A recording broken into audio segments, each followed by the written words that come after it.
Welcome to this whole life action hour on building inner strength, the path to sustainable resilience. I'm Ocean Robbins, your host. Are you ready to strengthen your mental muscles and build lasting resilience, not just in times of struggle, but every day of your life? In today's interview, we'll be joined by Amy Morin, licensed clinical social worker, a renowned psychotherapist, and international best-selling author, to explore what it really takes to develop mental strength and cultivate sustainable inner resilience. We're going to look at mindset and habits and emotional regulation and how they shape our ability to thrive through whatever challenges life brings. And we're going to explore some practical tools to help you build resilience, set healthy boundaries, and break free from limiting beliefs. This event is part of Whole Life Club, Food Revolution Network's ongoing membership community, and some of the questions I'll be asking today come from our members. As always, this is not medical advice or mental health advice. It's expert insight to help you make informed choices. Of course, consult with a qualified healthcare professional for personal support. Now, let me introduce Amy Morin. So Amy is a licensed clinical social worker, a psychotherapist, a psychology instructor, and a global expert on mental strength. She's the best-selling author of 13 Things Mentally Strong People Don't Do, a series that sold over 1 million copies and been translated into more than 40 languages. Amy's also the host of the award-winning podcast, Mentally Stronger with therapist Amy Morin, and formerly served as editor-in-chief of Very Well Mind. Drawing from both her professional experience and deeply personal story, Amy brings grounded wisdom and actionable tools to help people everywhere become more mentally strong. Amy, thank you so much for being with us today. Thank you so much for having me. It's a pleasure to be here. All right, well, let's dive in with a question about your journey. What brought you into this body of work? Well, I was always interested in medicine. In fact, my first major in college was pre-med, but learned pretty early on I really didn't want to get into the body. I was much more interested in the mind. So I switched my major and decided to become a therapist. And I thought, oh, I'll learn all this stuff in college and I'm completely ready to teach people everything from my textbook, but was blindsided. My mom passed away about a year into my work as a therapist, and I realized a lot of the stuff I had learned in college really didn't prepare me to deal with deep emotional pain. And that was horrifying to think all this stuff I had learned and the stuff I'd been talking to people about, just I felt like it really felt short. And so I started studying mental strength because I knew that people needed something slightly different than what I was giving them. And then I was glad that I started studying it, and I went on my own journey to learn about mental strength, because on the 3-year anniversary of the day my mom died, my 26-year-old husband died of a heart attack. And I found myself a widow. I don't have my mom, and I'm supposed to be a therapist who helps other people deal with their problems. And it took years to really work my way through the pain, and a lot of the stuff that I learned wasn't necessarily the stuff that I learned in my textbooks. And a few years later, I was fortunate enough. I got a new house, a new job. I found love again. And I thought, this is my fresh start in life. And my father-in-law was diagnosed with terminal cancer shortly after that. And I knew what was going to happen. And unlike when I had lost my mom and my husband, this time I had like a warning. But I felt like I had had so much time grieving already. I didn't think I could grieve any longer. But I wrote myself a letter of what mentally strong people don't do. And that was really the things I had learned over those years. And I found the letter to be helpful, so I published it online, and I thought like 5 people would read it, but 15 million people read it, and that's how I landed a book deal. And why I still get to speak about mental strength, because clearly a lot of other people were feeling like the information that they had, the tools they were learning, the things that they had done were also leaving them feeling like they were shortchanged. So obviously there's some misconceptions out there that are leading people astray. What are some of the most common ones? What do people get wrong about resilience and mental toughness? Yeah, I'm glad you asked, because we talk a lot about strength, like, what doesn't kill you makes you stronger. That is absolutely not true. That a lot of times people who go through hard things do grow from it, but sometimes people are incredibly scarred, and that doesn't mean that they're weak. Hmm. And I don't think we have to put ourselves through horrible challenges in life just to prove that we're tough enough. Like sometimes people are like, it's suffering. Suffering makes you stronger. Like, no, it doesn't. And I also don't think we should just spend our entire lives like bracing ourselves for the next impact. But I see a lot of people who feel like that too. Like they're like, talk about resilience as if it's just about making sure that the next time you get knocked down, you can get back up again. But I think that's a terrible way to live our lives, is just waiting for something horrible to happen and then proving that you can survive it. So I really wanted people to know, how do you enjoy the good times too? Because while life has some downsides, there's definitely up times too. But I was seeing so many people in my therapy office who were saying, even when something good happens, I can't enjoy it because I'm waiting for the next shoe to drop, or I feel like I can't let myself enjoy this thing in life because now I'm afraid I'm going to lose it. Good things are happening, but what if it all goes away?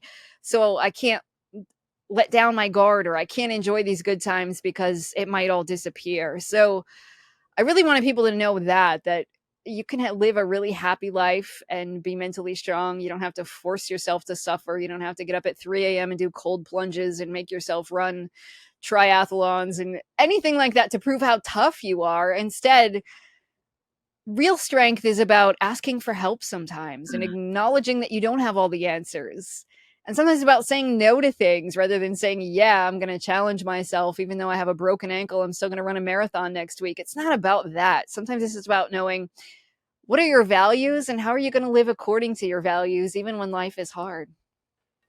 Part of what you're making me think about is that even the greatest athletes in the world, like a critical part is knowing their limits Right. so that they don't get injured, right? And so Exactly. that difference between pain and injury, right? And leaning Right. into that sometimes. And and I'm also thinking about how vulnerability can be such a strength, to ask for help, to not know, and to reach out. And I'm thinking about how some of the most potent breakthroughs in my life have come when I faced that I didn't know the answer. Like Yes. like I really didn't know. Then I got curious.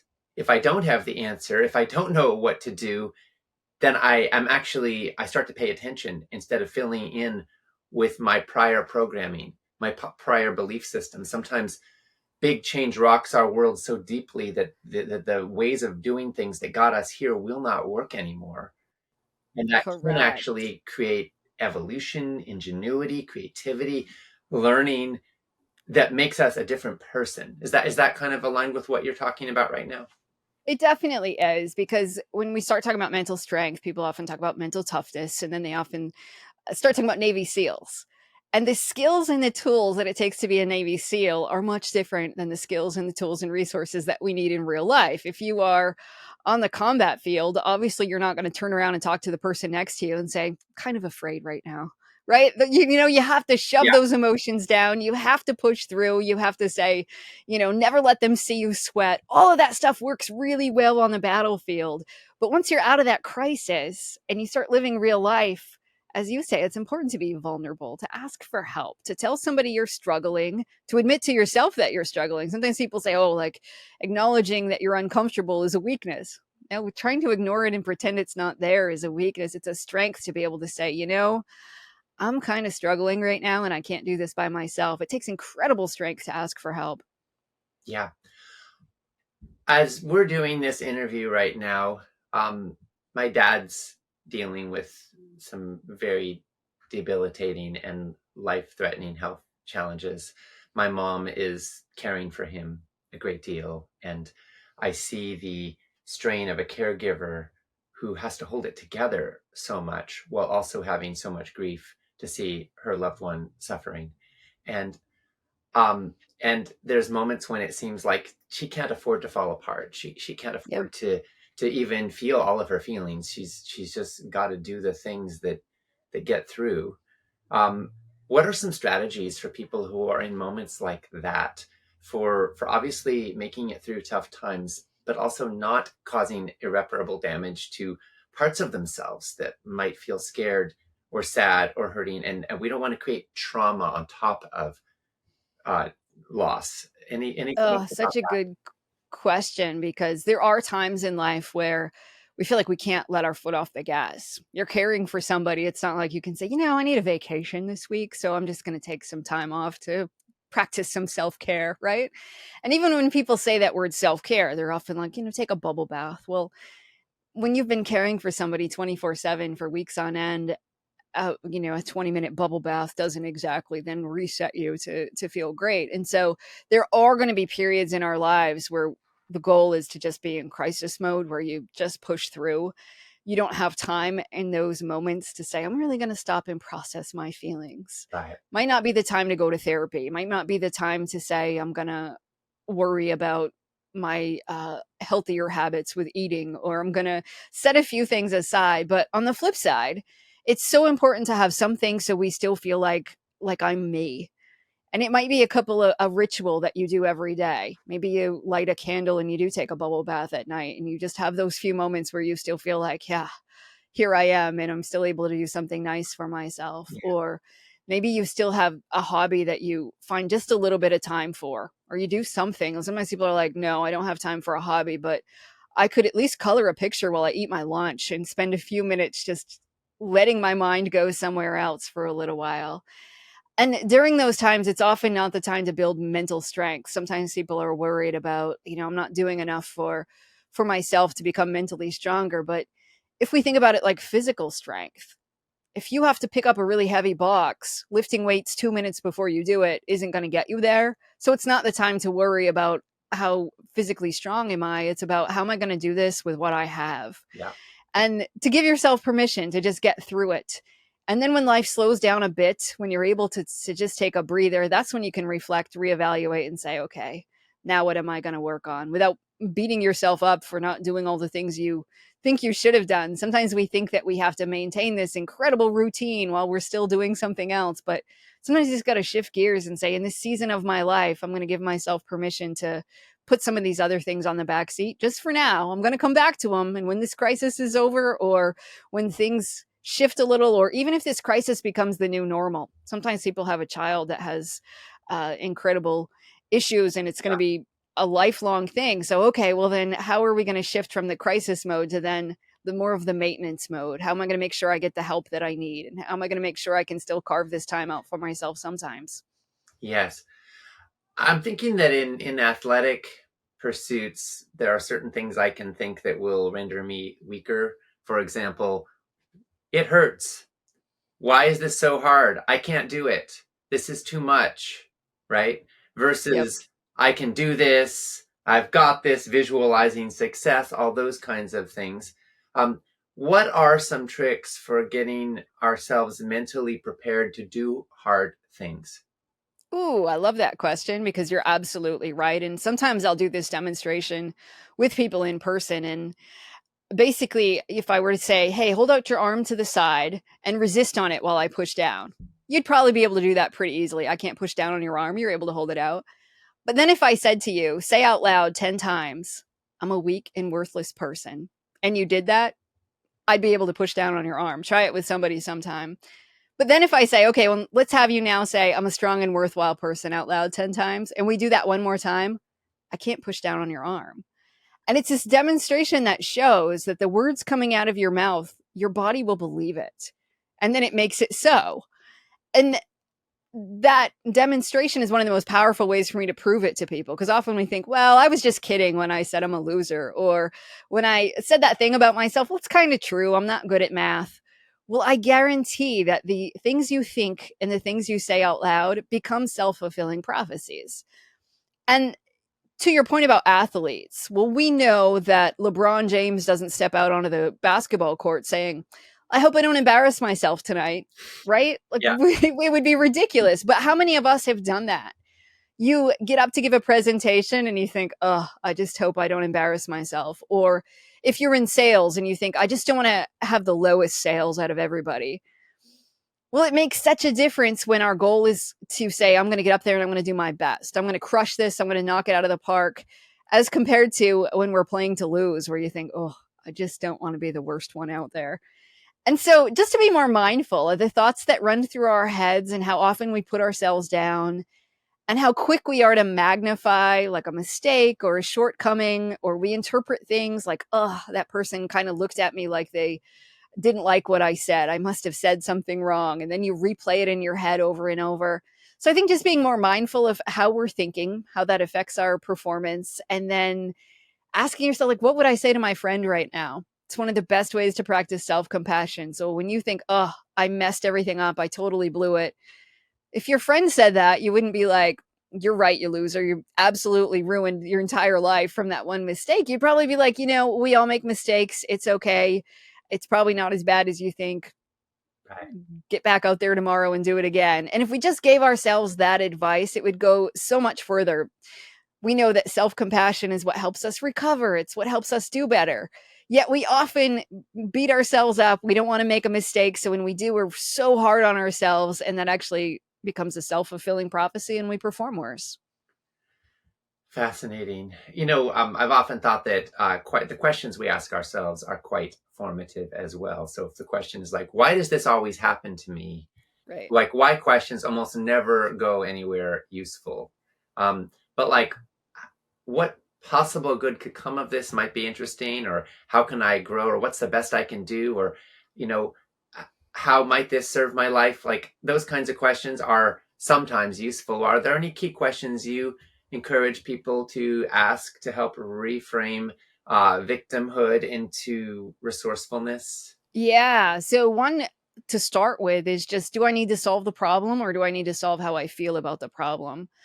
And we often take the wrong approach. And that's where a lot of our suffering in life comes from. So, if somebody says, gosh, my spouse is drinking a lot, well, do you need to solve the problem or solve how you feel about the problem? Mm-hmm. Unfortunately, you can't make somebody stop drinking. Yet, how many of us, if we're in a relationship with somebody who is doing that, do our best to try doing it? Where you say, like, no, and you have the partner who's dumping the alcohol down the sink. They're yelling, they're screaming, they're doing all of this stuff. They're approaching it from the wrong problem. You can only solve how you feel about it. So just asking yourself, do I need to solve the problem, or do I need to solve how I feel about the problem?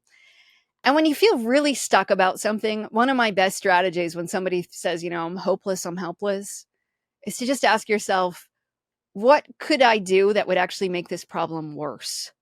So when somebody comes into my therapy office and they say, I'm so depressed, I can't get out of my own way, and I don't have the energy to really do anything differently, I'll just say, well, what would make your depression worse? And they might say, well, staying in bed all day, Mm-hmm. isolating myself from everybody, and scrolling through my phone while I do nothing.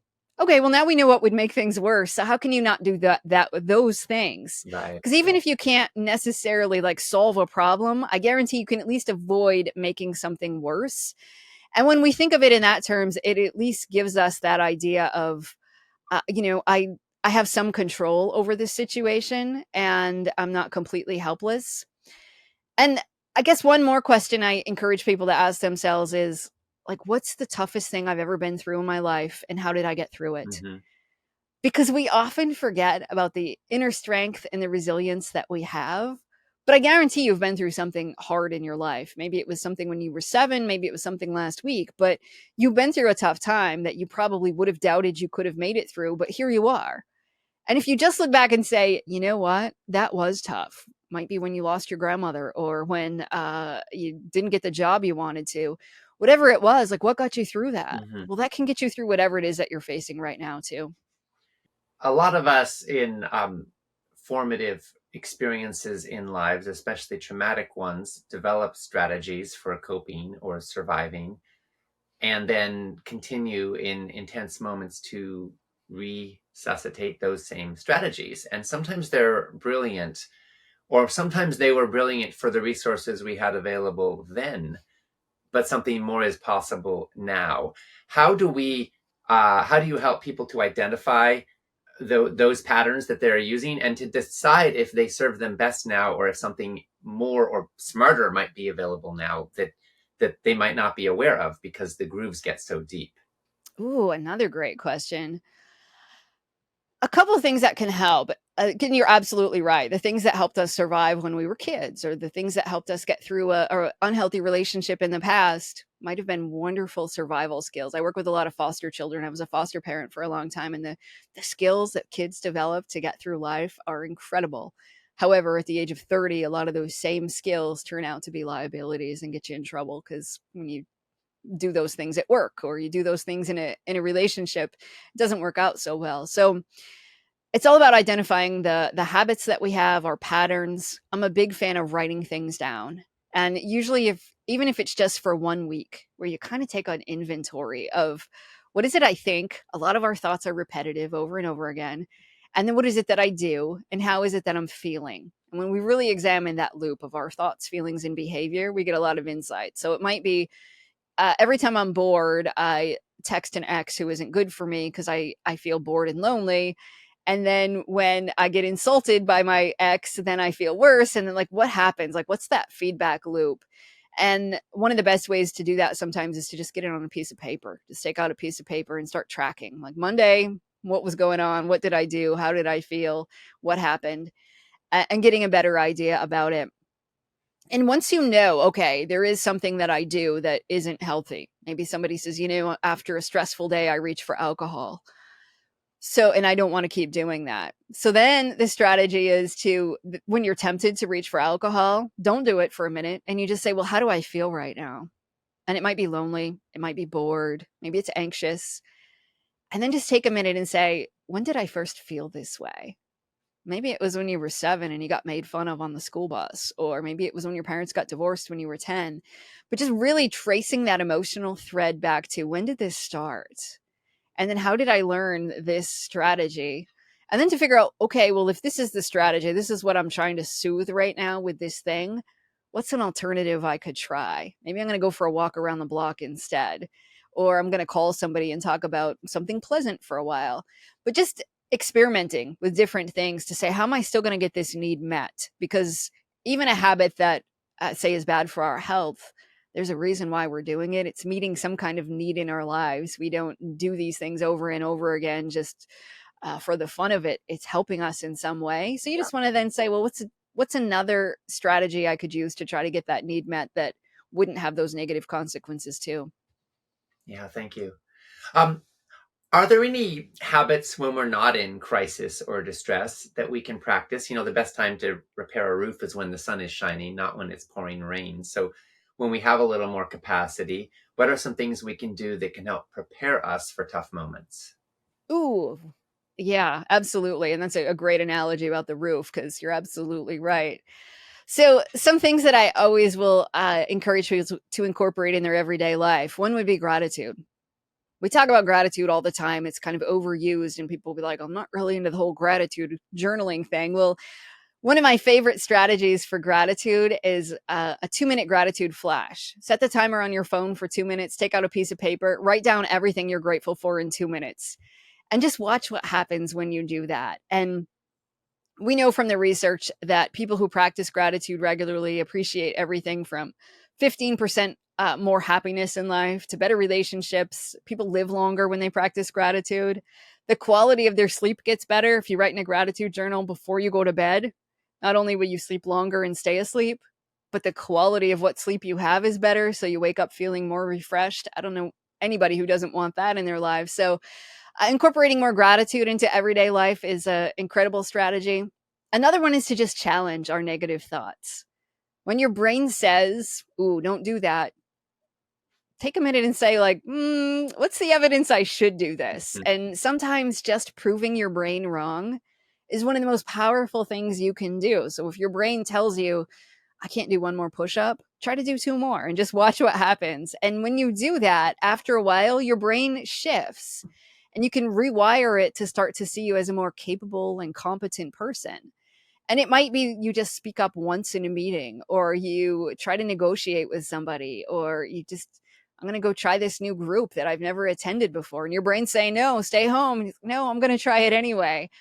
And challenge those negative thoughts. It's one thing to rethink them, like, no, I can do this, I'm awesome. But sometimes the best way to do it is to just prove your brain wrong. So I always encourage people to do that. So practice gratitude, do something to challenge yourself every day. And I think the third one would be connecting with other humans. And in today's world, it takes effort to say, I'm going to actually go to lunch with somebody, or I'm going to go for a walk around the block and I'm going to invite my neighbor to go with me. And you can see what a difference that makes to our brains when we're having human contact. And I know it's so much easier to just send a text message or call or FaceTime with somebody, but there's really no substitute for face-to-face human interaction. And having social relationships improves our mental health. It helps us to grow mentally stronger. We live longer. I mean, every happiness study points back to that's what really matters in life is our connections. And even if we then go through tough times, people who have close connections are less likely to develop PTSD, and they're much more likely to get through the tough times in life. Hmm. So who doesn't want that? So I always encourage people to work on your relationships too. I often think that we are so much stronger together than alone, because when one Yeah. person falls, when they're in community, someone else can catch them. If you think about it, even from an economic perspective, like back in our tribal histories, like one person's growing rice, another person's growing vegetables, another person's, making baskets. Like we share pools and resources. And when one thing is down, maybe another one is up, and we together make it work. And, you know, the odds are that if you have 10 close friends, you won't all be going through devastating traumatic events at the same exact moment. So somebody can catch someone else. And Right. I think that's really beautiful. And it's part of how we're built as humans. I'm also thinking about how there's kind of a twofer here when we express gratitude to another person in our life. My wife and I have a ritual where we will regularly, almost every day, express 3 appreciations for each other, back and forth. And it's amazing how it changes the state. Like we could be Right. cranky or stressed out. And by the end of it, it's like, oh, I love you. And, expressing appreciation to another person makes us feel better and it makes them feel better. And then when they bounce it back, we then get appreciated by them and then we feel better too. And it's like, it's an amazing feedback loop. Just 5 minutes can completely change the dynamic in a relationship from tension to connection. So I just wanted to put in agree. a plug for that too. Yeah, thank you for doing that because sometimes it's scary. It's funny how it's uncomfortable to tell somebody that you appreciate them or what you're grateful for. And sometimes just writing a letter of gratitude to somebody is great. But if you can read them that letter or you can say it to them face to face, it does have that such a profound ripple effect. And for those who are feeling like, oh my god, this would be so awkward if I just tell somebody like out of the blue things I appreciate about them, they'll be like, what drug are you on? You could Right. you could also try like saying, literally telling them like, I'm practicing gratitude right now because it's good for my health, and I'm wondering if you'd be willing to let me appreciate some things about you. Like then it's like Yeah. you're not actually expecting them to do anything weird except just literally be willing to let you share it. Yeah, and I don't know anybody that would say, "Oh, please don't say anything like that," right? Of course, we love to hear when somebody says, "I appreciate you because you show up for me or you answer the phone when I'm in a difficult place." Like, okay, that's good to know that I'm the person that you can count on or I'm somebody that you value in life. That's wonderful. Yeah, right. Though it does make sense probably if it's not already part of your culture to give it a frame so that it doesn't come Right. out of the blue. Because I've definitely appreciated people and they're looking at me like, is this a setup? Are you about to say Correct. something mean and you're trying to say something nice first to just butter me up? Or so you just kind of want Right. to let them put down their guard and know what's going on. Yeah. Yeah, that makes sense too. Absolutely. Yeah. So what are some practices for cultivating emotional strength? Yeah, we talk so much about feelings and emotional intelligence, but when you boil it right down, we really don't even have the language. Like adults are much more likely to say like I had a lump in my throat or I have butterflies in my stomach rather than sit down with somebody and say, I'm kind of sad today or I'm experiencing a lot of disappointment. And because we don't talk that much about feelings, sometimes we don't even have the vocabulary for it. And so a good place to start is I'll sometimes encourage people to print out a list of feeling words. Just Google feeling words and find a printable list. There's plenty of them out there. And you hang it on your bathroom mirror. And hopefully, as you're brushing your teeth twice a day, just take a minute and say, how do I feel right now?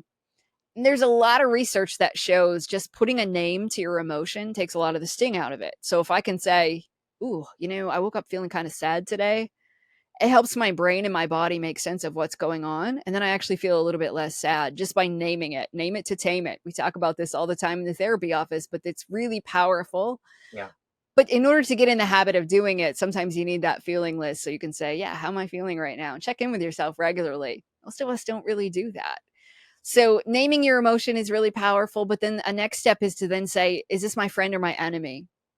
People talk all the time about emotions as being positive or negative. Like excitement's a positive emotion, but anger is a negative emotion. But when you really look at it, any feeling has the power to be helpful or hurtful in the moment. If we're angry at our partner and we say something really mean, obviously in that moment, our anger wasn't helpful.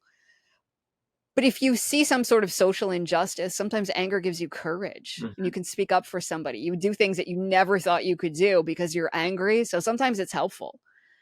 Or excitement. That's fun when you're about to go on vacation and you're like, woohoo, looking forward to this trip. But it could be your enemy if I come to you with a get rich quick scheme and you get so excited about the money that you then forget there's a downside to this. So it's important to pause and say, how am I feeling today? And then is that my friend or my enemy right now? If it's your friend, embrace it. Even sadness. Sadness can be your friend because it helps you honor something that you've lost. Maybe you miss somebody or you're sad about a change in your life. But if you're so sad you can't get out of bed, it becomes a problem. So just, is it my friend or my enemy? If it's your friend, embrace it. If it's an enemy, do something to change your mood. And the two things we can do to shift our mood sometimes is to either change what we're thinking, and sometimes that goes back to reframing it, or change what we're doing. Yeah. If I want to stay home and be in a bad mood all day and sit on my couch, I'm probably not just going to feel better by noon if I haven't done anything. But if I said, I'm having a rough day, but I'm going to go outside and go for a walk around the neighborhood and see if that makes me feel better, there's a chance that changing my behavior will change my mood. And we just want to shift our emotional state sometimes when our mood isn't serving us well. And knowing that difference between when it's okay to feel sad and how sometimes anxiety is helpful, but then recognizing when it's not helpful, we have power over that. We can take steps to say, I'm going to shift my emotional state right now if it's not serving me well. Yeah, thank you. George Bernard Shaw spoke about how many of us become what he called a feverish clod of ailments and grievances, complaining that the world will not devote itself to making us happy. And I'm thinking about how we could probably all relate to those times when we just feel like a victim and we actually really feel like it would be so much easier if anybody would do something different to make us feel better, right? And Right. I suppose that's formed in infancy when we are completely at the mercy of what happens to us and we have no capacity. But of course, we do have some resiliency. So I'm thinking that what you're describing are some very tangible strategies that don't take a great deal of resourcefulness to be able to do. Like, can I think something different or can I do something different that might create a more satisfying outcome? Right. And so it's about having that faith of, I don't feel like going for a walk right now. In fact, it's the last thing I feel like doing, but I'm going to do it anyway on a whim to see if maybe, just maybe, it might make me feel a little bit better. And sometimes you just have to push yourself to do those things. Sometimes we are resourced and present and what in internal family systems as referred to as in self, and other times we get very triggered and parts of us are active and we're in reaction or distress mode, and from that state we tend to have worse judgment and to do the things that we might regret. How can we tell when we're in a triggered state, and what are some strategies for coming back into presence or self more so we are better able to make conscious choices? Oh, yeah. So one thing would be to just pay attention to our bodies, what's going on. As my heart beating fast and my palms sweaty, am I breaking out into a sweat? Physically, what is it that I feel? Am I, have a knot in my stomach and I have no appetite? Like all of those things can just be that sign of like, okay, I'm in survival mode. And then pay attention to what you're thinking as well. Are you imagining the worst case scenario? Do you think you can't even think straight? Maybe so many thoughts swirling around in your head that you can't even get a hold of any of them and actually think. And as you say, we make the best decisions in life when our emotions and our thoughts are kind of in balance. The more that our logic goes down and our emotions go up, the inverse is also true, that sometimes to reduce the intensity of an emotion, you have to raise your logic. And then when we do that, we can think more clearly. So I think the first thing is just recognizing what's going on in my brain and what's going on in my body right now. And then what do I need to do to get through it? And it might be, I'm going to leave the situation, right? Sometimes we can get some physical distance from this thing that's stressing us out. If I were sitting in my living room and a smoke alarm goes off 2 feet from my head, obviously I would get up and I would walk out of the room, because I'm not going to sit next to that noise until it gets shut off, because it'd be too stressful. But you can't always do that when we're talking about some sort of psychological distress. You can't always get up and walk away from your boss or the meeting or this family that you live with or something like that. So then we say, how do you get some psychological distance? And in those cases, it might be the asking, what would my friend do right now? If they were in this situation, that kind of takes a lot of the emotion out of the equation. Yeah. Sometimes it's thinking, doing some time traveling. When I'm 100 years old, sitting on my porch, and I look back at this moment, how will I wish I have handled it?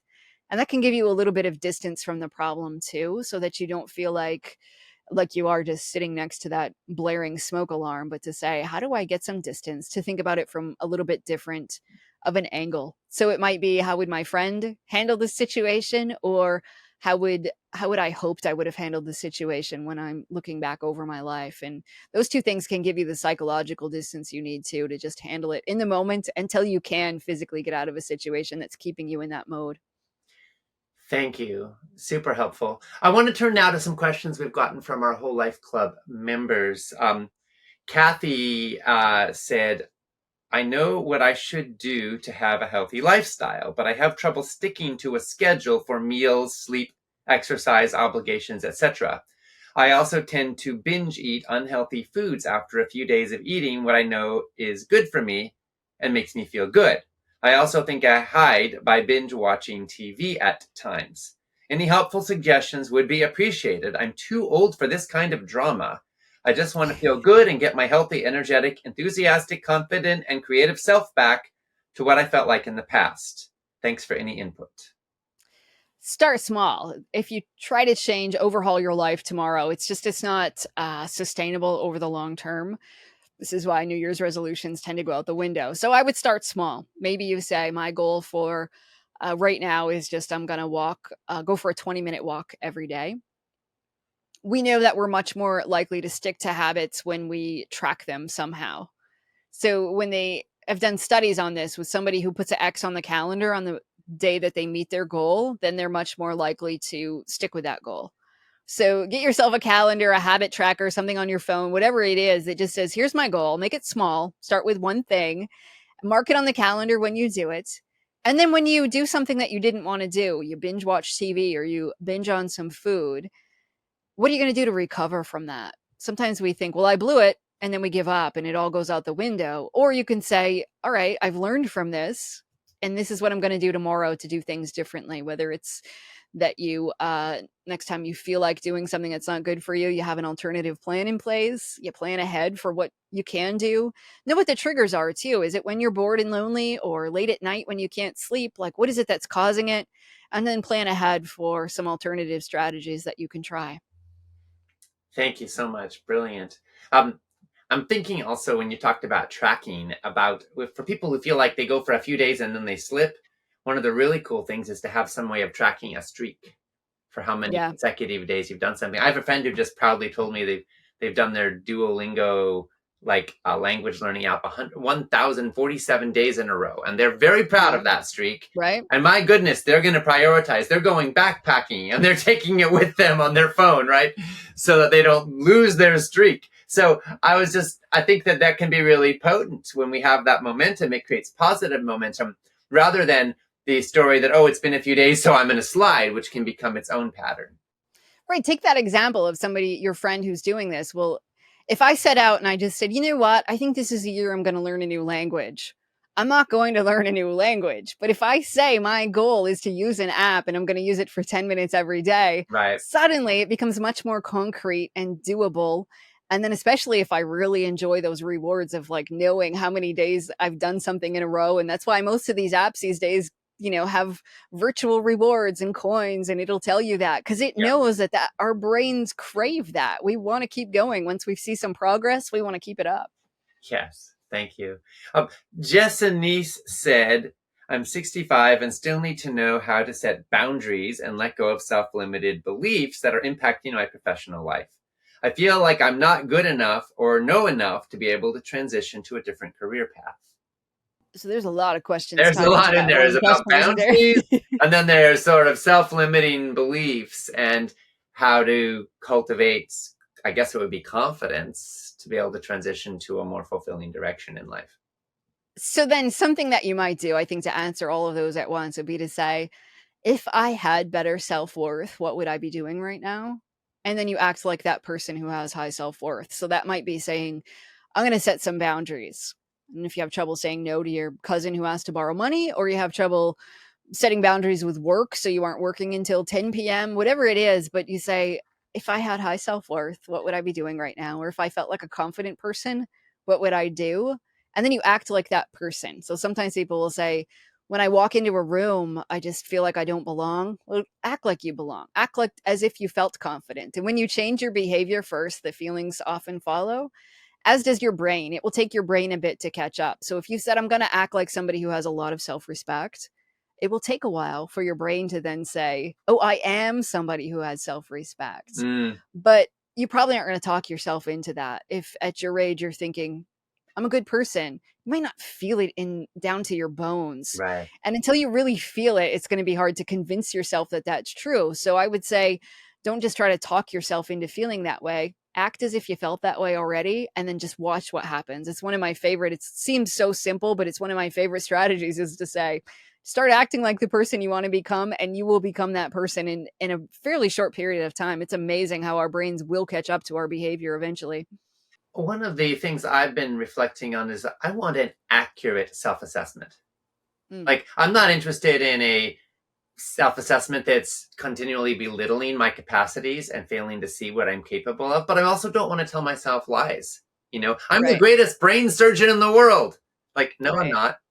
And you don't want me doing brain surgery on you, I promise. So, like, we want to understand what we are good at and where we're actually at in life. And I think a lot of us, and particularly women, I think, have been socialized to see themselves as less capable than they really are.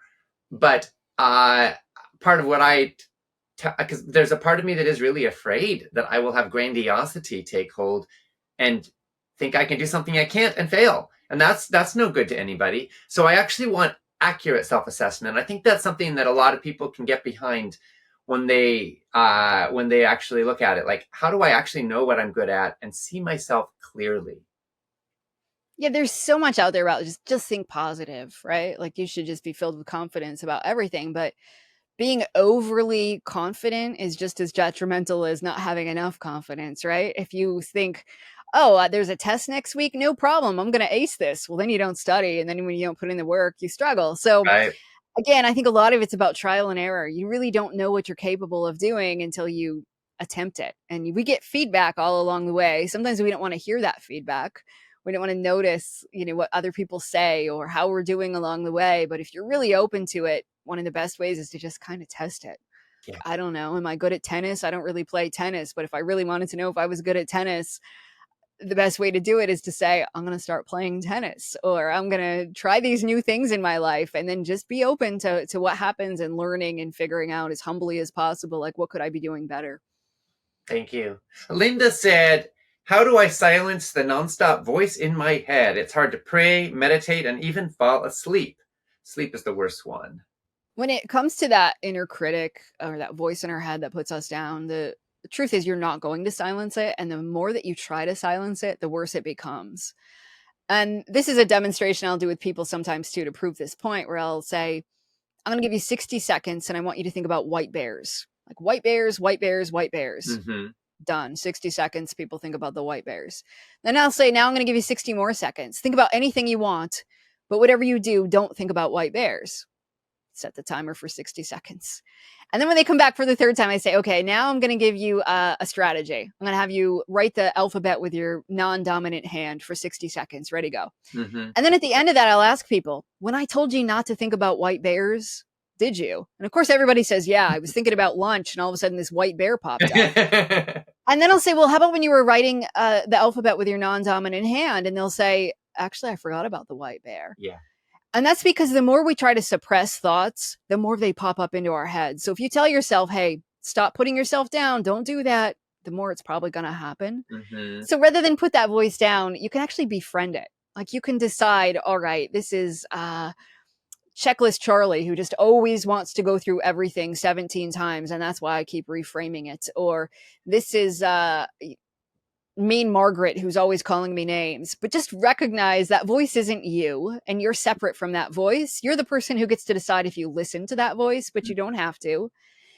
And knowing that it's trying to keep you safe. We all have an inner critic who's working really hard to make sure that we don't mess up. It doesn't want us to embarrass ourselves. It doesn't want us to get ostracized from the group. And yet it does it in some very not so nice ways by telling you, don't do it. You're going to embarrass yourself, or just stay home, or you can't possibly do that.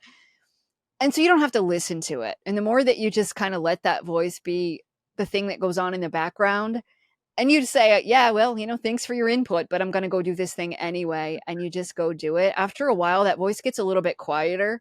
Probably you're never going to make it go away completely. And that's okay. As long as you know that's just my inner critic. It's not me. Thank you. One of the things I've noticed is that sometimes thoughts have a tendency to recycle. And often some of the most intrusive thoughts that I can't get out of my head are things I've thought like thousands of times before. And one thing is, if I can actually notice that this is an old and familiar thought, then I get a little more bored with it, a little less seduced. Yeah. I'm not actually about to learn anything new because I'm not thinking anything new. And that somehow decharges it a little bit. Can you speak a little bit to repeated, recycled thoughts and how to work with them? Yeah, the research will show so many of the thoughts we have are the same thoughts. We have something like 60,000 thoughts a day. Most of them are the same ones we had yesterday and the day before that. And then sometimes we do get in that repetitive loop where we're just ruminating on something, or we're just thinking about it over and over again. And so I always try to remind myself that there's literally no evidence that thinking about a problem longer and harder leads to a better solution. In fact, it's the opposite. You know how when you're trying to solve a problem sometimes and you think, and then later you're in the shower and all of a sudden the solution comes to you, or you're really worried about something before you go to bed and you wake up the next day and you're like, oh, actually, that's not a big deal.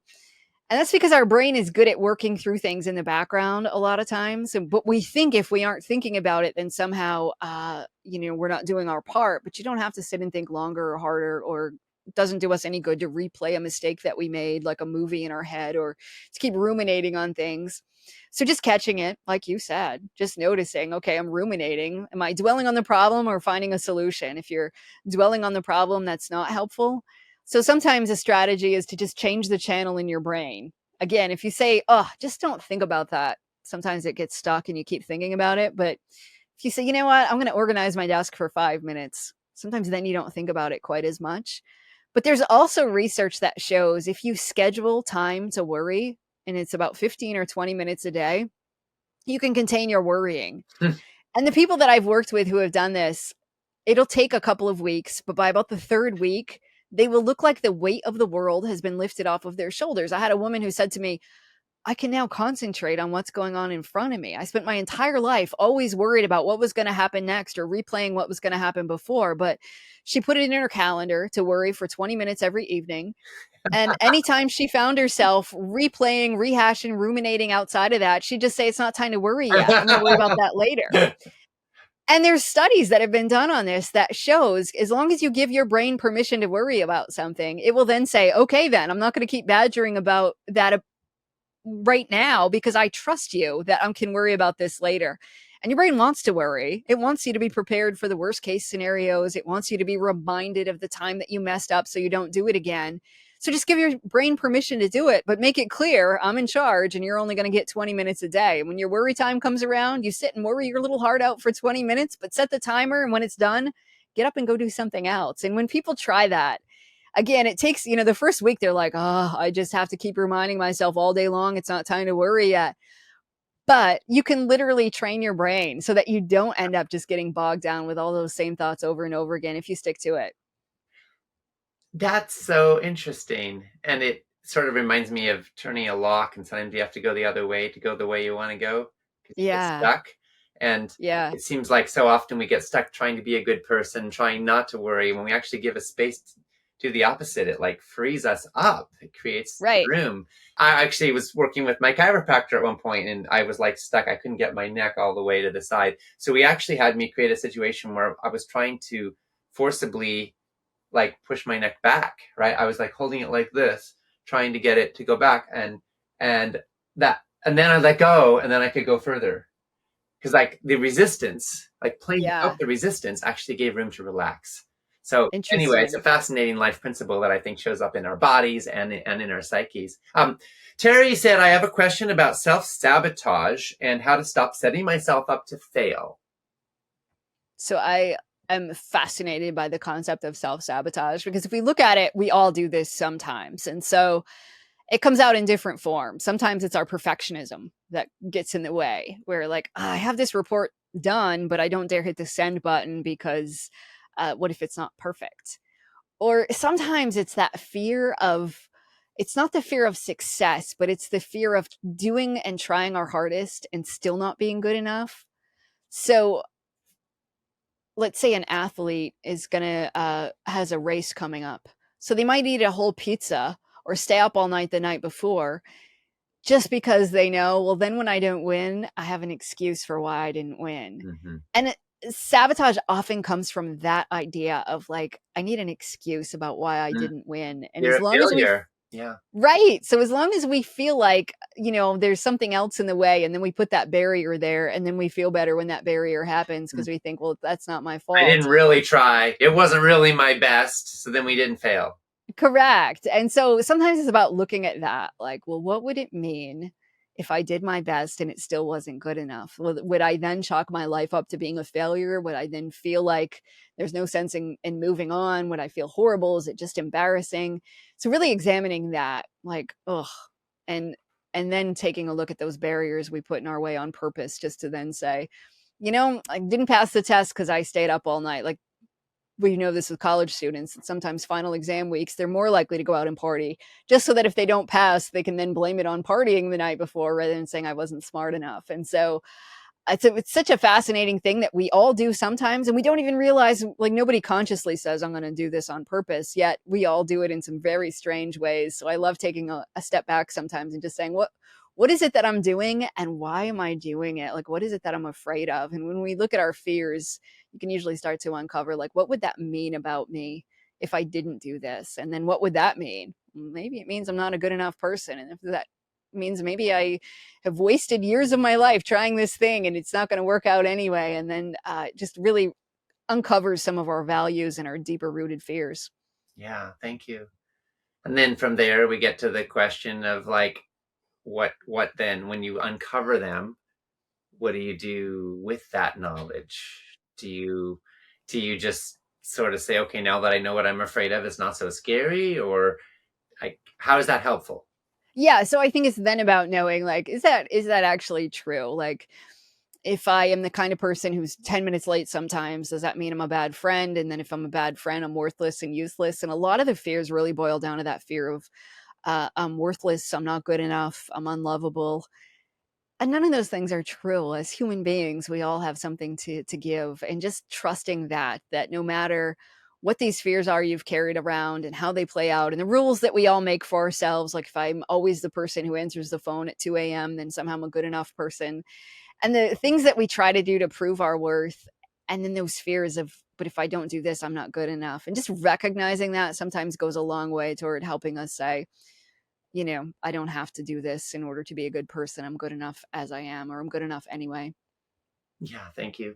I want to just quickly share with folks, Byron Katie has written books and books and has a whole body of work centered around 4 questions tied to beliefs that we may have. And the questions are, is it true? Can you absolutely know that it's true? How do you react when you believe that thought? And who would you be without that thought? And I find that fairly powerful. At times I've gone really deep with those questions around limiting beliefs, because Right. at some level it's like, I'm a bad person. Is that true? Well, it's arguable. Do I absolutely know it's true? No, I don't absolutely know it's true. How does that belief affect me? Well, it makes me act less confident and actually behave worse, right? As a person. And then like, who would I be without that thought? Well, I'd be more confident. And so anyway, it's just a very interesting practice to kind of to play out. Let's see. We have last question here from Anna, who said, I feel like life's throwing challenge after challenge at me for the last couple of months. I have my moments, but overall, I consider myself a positive person. Lately, I feel as if that positivity has dwindled and I'm in survivor mode. What can I do to bounce back? So, a couple things. One would be to ask yourself that question of when you've been through tough times before, how'd you get through it? And that you can get through this now. And another one would just be to say, like, what kind of hope do you have for the future? And sometimes writing down something that we have hope about can help us remind us that whatever it is you're going through right now isn't going to last forever, and that there can be good times in the future too. And so often people say, like, oh, I have a bucket list where I have all these things in life I want to do, and then they feel bad that they haven't done it yet. Well, I'm a fan of saying, let's have a reverse bucket list where you write down, like, what are the amazing things you've done in life? And then hold that list, keep it handy. So when you're going through really tough times, like, read that list of the amazing things you've already done. And that can give you hope for the future. All right, if I've done all of these things, I have hope that someday when I'm feeling better and I'm out of crisis mode, I can do more amazing things. And I think that's what then can keep us going, is knowing that, yep, life's a roller coaster. There's ups, there's downs. Sometimes we're in the ups and the downs at the same time too. And that's when life gets weird. But just knowing that this is a season, it won't last forever, and that life is going to get better, and trusting that even though you don't feel it right now, but knowing that you can get there anyway, sometimes can be really helpful. So helpful. Thank you, Amy, for your brilliant wisdom and for sharing it with us today. We've been talking with Amy Morin, licensed clinical social worker and author of the 13 Things Mentally Strong People Don't Do series, as well as the host of the award-winning podcast, Mentally Stronger, with therapist Amy Morin. Amy, thank you so much for joining us today. Thank you for having me. It's been a pleasure to talk to you. When it comes to cancer, Alzheimer's, diabetes, heart disease, and other chronic illness, what really matters isn't how many books you read, how many webinars you attend, or how much you know. What really matters at the end of the day is what you eat and how you live. The science has given us what we need to know. Now it's time for action. It's time to implement and optimize your healthy lifestyle. It's time to get results. It's time to say goodbye to confusion and hello to clarity.